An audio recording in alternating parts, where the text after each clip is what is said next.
একজন ধর্ষককে শুধু গ্রেফতার করলে হবে না, তাকে সাথে সাথে ফাঁসি দিতে হবে এবং তার মৃত্যুদণ্ডটা এরকমভাবে হওয়া উচিত যাতে বাংলাদেশে প্রত্যেকটা মানুষের চোখে পড়ে, যাতে মানুষেরা দেখে ভয় পায়, যাতে মানুষেরা মানে এরকম একটা নরপিচাসের মতো কাজ করার আগে 1000 বার ভাবে।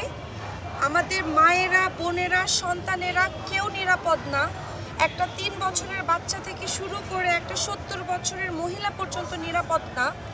তো এখন রাস্তায় গাড়ি নষ্ট হয়ে যেতে পারে, আমরা যারা ওয়ার্কিং লেডি আছি তাদের কোনো একটা অ্যাক্সিডেন্ট হইতে পারে, রাত হয়ে যেতে পারে, সেখান থেকে পরিবারের পক্ষ থেকে যেই প্রেশারটা আসতেছে, চাপটা আসতেছে, এখন কাজ আমাদেরকে করতে হবে। ঘরে বসে আমরা কেউ থাকতে পারবো না যারা কাজ করি, কিন্তু এই যে ধর্ষণ করে সবাই খুব ইজিলি চলে যাচ্ছে, এটা আসলে আমরা হতে দিতে চাই না। আমি পার্সোনালি চাই যে আসিয়ার ব্যাপারটা আসলে সবার টনক নাড়িয়েছে।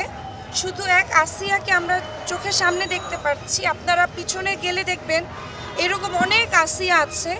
আর যেহেতু এখন এত বেশি ধর্ষণের এই জিনিসটা বেড়ে গেছে, তো আমার মনে হয় যেহেতু কোনো জিনিস বেড়ে গেলে সেটাকে কেটে ফেলা ভালো, কারণ কেটে না ফেললে সেটা আরো বড় হতে থাকবে, এটাকে আর বড় হতে দেওয়া যাবে না। একটা জিনিস যদি জানতে চাই যে বর্তমান সময়ে যে আসিয়ার সাথে ধর্ষণের যে ঘটনার কথা বলছেন, সেটির পাশাপাশি কিন্তু আসলে সহিংসতার ঘটনাটিও বেড়েছে বিভিন্ন জায়গায় নারীদের প্রতি, এই বিষয়টা কি লক্ষ্য করেছেন?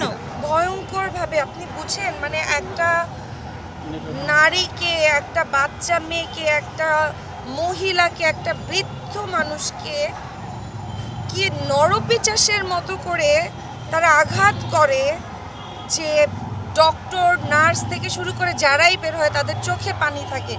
এটা আপনাদের কাছে রিকোয়েস্ট, আপনারা অন্যান্য সব জিনিস বাদ দিয়ে সবাই একটা স্লোগানে থাকেন, ধর্ষণের শাস্তি শুধুই শাস্তি না, শুধুমাত্র ফাঁসি, এবং ফাঁসিটা এইরকম একটা খোলা ময়দানে দেওয়া উচিত যাতে সবাই দেখে এবং সবাই ভয় পায়। এটা শুধু আসিয়া না, বললাম সবার জন্য, বাংলাদেশ সবার জন্য।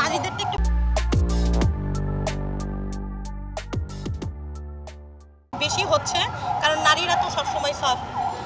আর আপনি যদি দেখেন পুরো বাংলাদেশে যা অবস্থা হচ্ছে, তাতে করে আপনি মানে আমার মনে হয় যে আমরা অসুস্থ হয়ে যাচ্ছি। এগুলো আসলে নেওয়া যায় না। এই দিন দুপুরে ডাকাতি, চুরি ডাকাতি, মানুষ মেরে ফেলা, তো আমার মনে হয় প্লিজ আপনারা ক্ষমতায় কে আসবেন, কে যাবেন, আমরা সবাইকে ওয়েলকাম করি। জনগণ যাকে ভোট দিবে সেই ক্ষমতায় আসবে, থাকবে, আমাদের সমস্যা নাই। আমাদের শুধু একটু আমাদের বাংলাদেশের জনগণ একটাই চাওয়া, আমাদের প্লিজ নিরাপত্তা দিন। আমরা মহিলা এবং পুরুষদের জন্য বলবো, পুরো দেশটাই অনিরাপদ।